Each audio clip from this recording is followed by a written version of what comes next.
Kaixo nire supertxiki eta superfamilia zen zaudete. Azken aldian, azken urteetan, ikusten dudanez, haurrak beraien artean gero eta okerrago tratatzen diote elkar. Etxean ez dakit ere, ala den, seguraski ere, amorru errabi horiek gestionatzea ez da erreixa.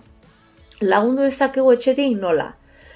Permisibidade hori ekideten, hau da, ez utzi, esku hartu behar dugu jarrera desegokien aurrean. Autoritarismoa murriztu noski zigorrekin, oihuekin eta gutxiesten gure aurrak. Estruktura falta edo inkoherentzi falta, mugak jartzen baitugu bete egin behar dira, ez esan eta gero ez bete. Emozionalki eta kontentziorik gabeko gainkarga izatea, hau da, beraien emozioi izenak eman behar diegu eta jaso, bai?